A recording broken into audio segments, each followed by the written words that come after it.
नमस्कार प्यारे बच्चों। पिछले वीडियो में हम लोग एनोडीकरण तक पढ़ चुके थे, इसको कवर कर चुके थे। आज कुछ इम्पॉर्टेंट और छोटी छोटी हेडिंग्स को पढ़ेंगे जो कि एग्ज़ाम पॉइंट ऑफ व्यू से बहुत इम्पॉर्टेंट हैं।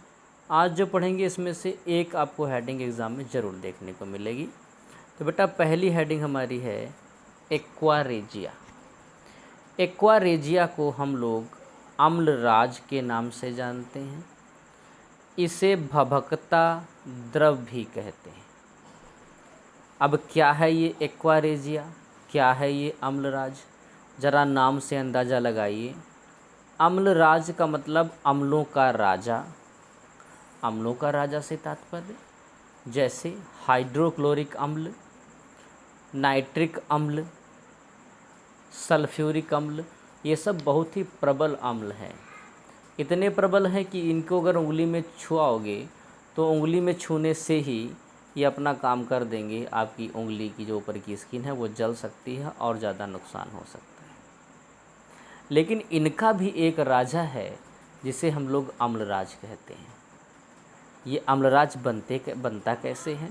तो बेटा ये अम्लराज बनता है हाइड्रोक्लोरिक अम्ल और HNO3 अर्थात नाइट्रिक अम्ल। हाइड्रोक्लोरिक अम्ल HCl और HNO3 यानी नाइट्रिक अम्ल, इन दोनों को 3:1 में मिलाते हैं। यानी 3 भाग हमारा रहेगा हाइड्रोक्लोरिक अम्ल और 1 भाग आपका रहेगा नाइट्रिक अम्ल।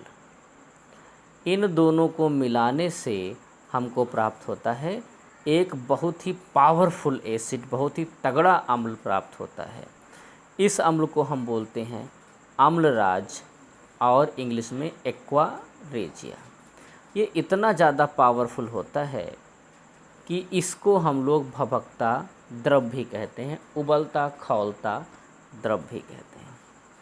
बेटा ये इतना ज़्यादा पावरफुल होता है कि ये सोना और प्लेटिनम धातुओं को भी गलाने की क्षमता रखता है। आप लोग जानते हो कि सोना और प्लेटिनम धातुएं जो हैं ये किसी से अभिक्रिया नहीं करती, बिल्कुल अभिक्रिया किसी से नहीं करेंगी। जब अभिक्रिया नहीं करेंगी तो उनसे गलेंगी कैसे?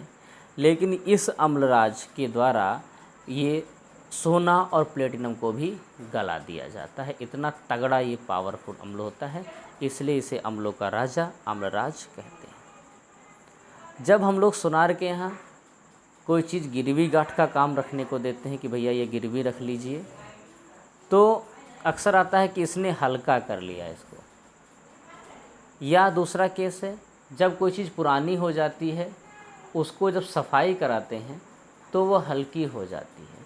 तो बेटा जो सोने वगैरह की सफाई होती है उसमें ये लोग इसी अम्लराज का प्रयोग करते हैं। ये क्या करता है, ये ऊपरी परत को गला देता है। हमको आपको लगता है कि सोना साफ़ हो गया और सचमुच में सोना साफ़ हो जाता है। यहाँ पर साफ़ का 2 मतलब है। वो हम जानते हैं कि इसने साफ़ यानी क्लीन किया है, लेकिन वो क्या करता है, वो सोने को उसमें से निकाल लेता है, क्योंकि अम्लराज का जब प्रयोग करेंगे तो ऊपरी परत जो है सोने की उसमें जल जाती है। इसी को हम लोग एक्वारेजिया या अम्लराज बोलते हैं। सोनार लोग इसका प्रयोग करते हैं। अगली है मिश्र धातु। मिश्र धातु या इसको NCERT ने क्या कहा है, मिश्रातु बोला है। क्या कहा है इसको, मिश्रातु बोला है। तो मिश्र धातु मिश्रातु दोनों एक ही चीज़ें होती हैं। नाम से पता लग रहा होगा मिश्र धातु यानी मिली जुली धातु। जब एक से अधिक धातुओं को मिलाया जाता है बेटा तो उनके अंदर बहुत ही अच्छे अच्छे गुण पैदा हो जाते हैं। ऐसे गुण जो पैदा होते हैं जो मानव के लिए बहुत लाभदायक है। जैसे लोहा, जो नॉर्मल लोहा होता है बेटा वो बहुत ही जो है कमज़ोर होता है, बहुत अच्छा नहीं होता है।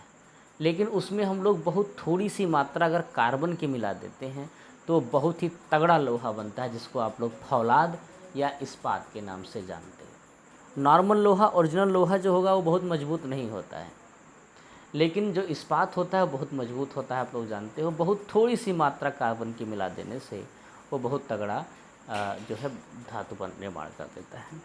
तो लेकिन ये वहाँ पर हम लोगों ने एक अधातु को मिलाया था, यहाँ पर 2 धातुओं को ही मिलाया जाएगा और उससे मिश्र धातु बनाई जाएगी और ये मिश्र धातु हम लोगों के लिए बहुत उपयोगी होगी। तो हेडिंग को पढ़ते हैं। दो या दो से अधिक धातुओं को गलित अवस्था में मिलाने पर मिश्र धातुएं प्राप्त होती हैं, जैसे पीतल, कांसा। ये मिश्र धातुएं बहुत अधिक मजबूत होती हैं और ये इनमें आसानी से जंग नहीं लगती, अर्थात ये आसानी से संक्षारित नहीं होती है। चलिए कुछ मिश्र धातुओं को हम लोग याद करते हैं, इनमें से एग्ज़ाम में कुछ ना कुछ आएगा। देखिए पीतल, पीतल जो है वो दो धातुओं से मिलकर के बना हुआ है, तांबा और जस्ता। तांबा और जस्ता, इसको याद करने का तरीका बता दें। पीतल को याद करिए पिताजी से, पीतल को याद करिए पिताजी से, शॉर्ट ट्रिक इसकी है पिताजी। पिताजी का मतलब पीतल में तांबा और जस्ता, तांबा और जस्ता, ऐसे याद कर लीजिए। अब कांसा में कॉपर और टिन होता है और टाका में टिन और लेड होता है। इनकी शॉर्ट ट्रिक एक साथ पढ़ लीजिए, कासा काटी टाका टाली, कासा काटी टाका टाली, कासा काटी टाका टाली।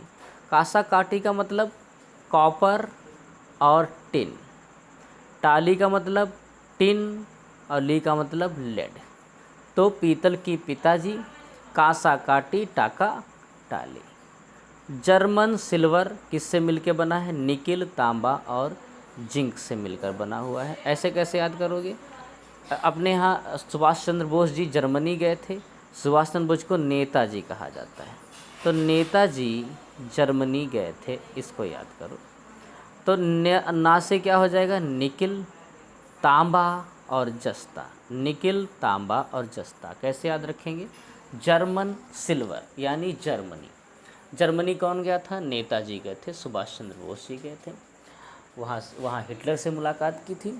तो नेताजी जर्मनी गए थे, तो निकिल, तांबा और जस्ता, नेताजी, इसकी शॉर्ट ट्रिक हो जाएगी। स्टेनलेस स्टील, स्टेनलेस स्टील, देखिए स्टेनलेस स्टील क्या होती है? जो हमारे घरों में बर्तन प्रयोग होते हैं जिनमें जंग नहीं लगती, इसको हम लोग क्या बोलते हैं? स्टेनलेस स्टील बोलते हैं। इसमें क्या क्या मिला होता है बेटा? इसमें कार्बन, लोहा, निकिल और क्रोमियम मिला होता है। कैसे याद करोगे? स्टेनलेस स्टील के बर्तन बहुत साफ़ सुथरे होते हैं। कहाँ प्रयोग होते हैं? कॉलोनी में प्रयोग होते हैं।